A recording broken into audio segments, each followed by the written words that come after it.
یا ایھا الذین آمنوا لا یسخر قوم من قوم عسى ان یکونوا خیرا منهم ولا نساء من نساء عسى ان یکن خیرا منهن. اہل ایمان تم میں سے کوئی گروہ دوسرے گروہ کا مذاق نہ اڑائے، تمسخر نہ کرے، ہو سکتا ہے کہ وہ ان سے بہتر ہوں.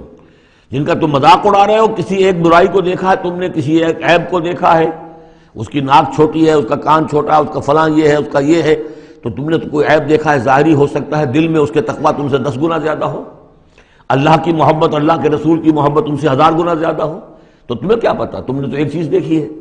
اسی طرح عورتیں دوسری عورتوں کا مذاق نہ اڑائیں. عسیٰ ان یکن خیرا منہن، ہو سکتا ہے کہ وہ جن کا مذاق اڑایا جا رہا ہے وہ اللہ کی نگاہوں میں بہتر ہو ان سے جو مذاق اڑا رہی ہیں. ایک حکم تو ہو گیا تمسخر نہ ہو. ولا تلمزوا انفسکم، اپنے آپ کو عیب نہ لگاؤ. اپنے آپ کو عیب لگانا یعنی اپنے بھائیوں پر عیب نہ لگاؤ. آخر وہ تمہاری ہی اس ملت کا فرد ہے، امت کا فرد ہے، تو اس کو عیب لگا تو تمہیں عیب لگا. اس لیے فرمایا بہت ہی بلیغ الفاظ ہے، ولا تلمزوا انفسکم ولا تنابزوا بالالقاب، اور لوگوں کے چڑانے والے نام نہ رکھ لیا کرو.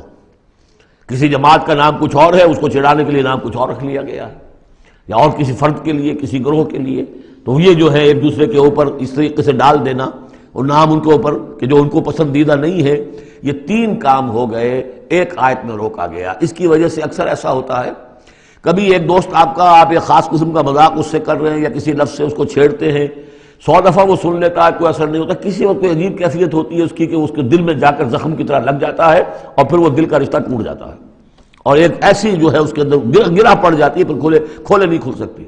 لہذا محتاط رہو. بئس الاسم الفسوق بعد الایمان، ایمان کے بعد تو برائی کا نام بھی برا ہے. کیوں ان چیزوں میں جا رہے ہو؟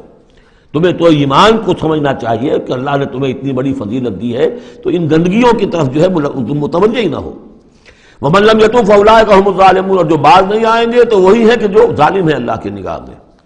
تو ترغیب بھی ہے، تشویق بھی ہے، سمجھانے کا انداز بھی ہے، اور ڈانٹ ڈپٹ بھی ہے. باز نہیں آؤ گے تو اللہ کی نگاہ میں پھر تم ظالم ہو.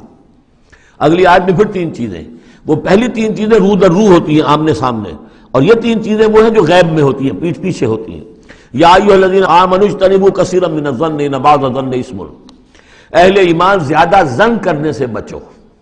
خام خواہ گمان بٹھا لینا کسی کے بارے میں، جب تک کہ کوئی بات ظاہر نہ ہو جائے، کسی کی طرف سے کوئی روش یا رویہ یا کوئی اقدام جو ہے واضح طور پر سامنے نہ آ جائے، اپنے دل میں خام خواہ کوئی اس کے بارے میں جس کو ہم کہتے ہیں سوء ظن پیدا کر لینا. ان بعض الظن اثم، بعض ظن جو ہے وہ تو گناہ کے درجے تک پہنچ جائیں گے، اس لیے کہ تم نے اپنے دل میں بات بٹھا لی ہے حالانکہ اس میں وہ شے ہے ہی نہیں.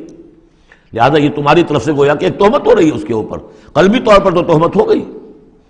ولا تجسسوا، اور دوسری بات یہ ہے کہ ایک دوسرے کے حالات کی ٹوہ میں نہ رہو. بہرحال اسلامی ریاست ہوگی تو جاسوسی کا ایک محکمہ بھی ہوگا، وہ تو اپنی جگہ پر ہے، لیکن افراد کی سطح پر خام خواہ فلاں اس گھر میں کیا ہو رہا ہے، کیوں ہو رہا ہے، یہ دونوں بھائیوں کے معاملات کیا ہیں، کیا وجہ ہے، لڑائی کیوں نہیں ہوتی ان میں، کچھ لوگوں کی ہوتی ہے، تلاش میں رہتے ہیں ایسی چیزوں کی. ولا تجسسوا، تجسس مت کرو. ولا یغتب بعضکم بعضا، اور تم میں سے کوئی دوسرے کی غیبت نہ کرے، کسی کے پیٹھ پیچھے غیر موجودگی میں اس کی کوئی برائی نہ بیان کرے، چاہے وہ برائی بالفعل اس میں ہو.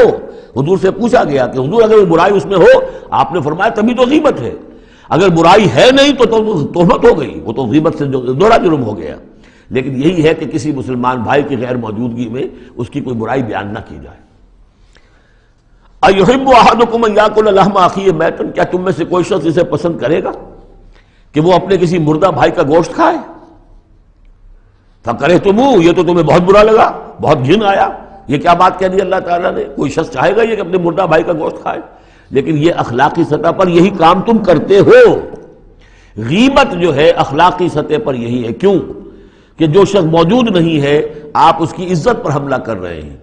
اگر وہ موجود ہوتا اپنا دفاع کرتا، لیکن موجود نہیں ہے، دفاع نہیں کر سکتا، وضاحت کرتا، آپ کو غلط بات سمجھ میں آئی، آپ نے ٹھیک نہیں سمجھا ہے، آپ کو اطلاع صحیح نہیں ملی ہے، آپ 100 طرح سے اپنی حفاظت کرتا ہے اپنی عزت کی. اور چونکہ موجود نہیں ہے، آپ نے جیسے مردہ بھائی کی لاش پڑی ہے، جدھر سے چاہو موٹی جو ہے کاٹ لو، لیکن اگر وہ زندہ ہو تو تمہیں قریب آنے دے گا. یہی ہے مثال. ایحب احدکم ان یاکل لحم اخیہ میتا فکرہتموہ واتقوا اللہ ان اللہ تواب الرحیم، اور اللہ کا تقوی اختیار کرو، اللہ تواب ہے، توبہ کا بہت قبول فرمانے والا، اور رحیم ہے، بہت رحم فرمانے والا.